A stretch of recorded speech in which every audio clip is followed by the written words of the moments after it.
你不用感谢谁？别人，你感谢你自己，因为你的前世，你种了什么福报，你这辈子你就得到什么福果。所以你不用感谢别人，你感谢你自己。如果你今天呢不好，你非常的坎坷，你也不要怨天尤人。对，一切都是我怎样，我前世不知所为，迷昧了。但是没有关系，我这辈子怎么样，好好的再怎样，再来做改变。希望我的来世也能够怎样，也能够顺遂。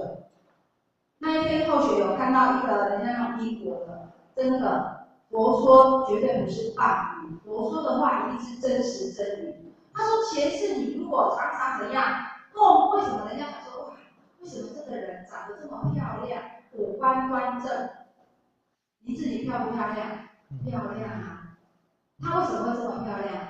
你们知道吗？他前世已经做了很多福报，供佛哦，我们如果买鲜花供佛，人家这辈子为什么相貌堂堂？为什么？或许来举例啊，常常想，为什么人家那个张荣发他能够这么的有钱？人家前世是济公老师去给他怎样化缘啊？我们都听过这个故事嘛。济公他以前是一个员外吗？对不对？他是一起的员外，很有钱的员外哦。张荣发的前世，对，他是一个很有钱的员外哦。那济公老师因为他要建设那个灵隐寺，在唐朝的时候因为批了灵隐寺的没有。那当然啦，老师活佛嘛，济公老师是活佛嘛，他当然找有钱人啊，对不对？他来试探有钱还会不会大声，有钱还会不会小气，他就去给他化缘。那这员外啊，他就说他需要一些木材要批上面，那老师就跟这个员外讲，这个员外就说啊，我家后山啊有那个木材，你去拿，因为他觉得一个人你在拿也只有多少，两只手你只能拿多少的木材呀，对不对？他是这样想。你到我的后山去拿，我那些后山很多木材，你去捡。结果老师那个袈裟一丢，整个山都把它怎样？对，都收起来了，是不是？那老师就跟他讲，未来他的福报，不论是天上飞的、地上跑的、水上游的，他都能够怎样有他的。所以你看他的空运、海运，还有他的什么？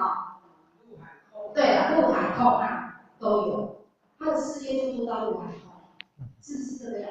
所以你想，前世你种了什么福报，你这辈子你就是得什么果报。那我们就讲，我们这辈子就这么小咖，也没有关系啊。而且最主要，我们今天能够来接近道场，修身养性，对不对？正己化人哦。所以说，我们要感谢是感谢自己。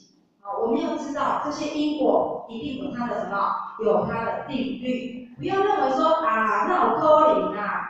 我前世人做的代志，我不知啊。我前辈子做的事情，我怎么会知道？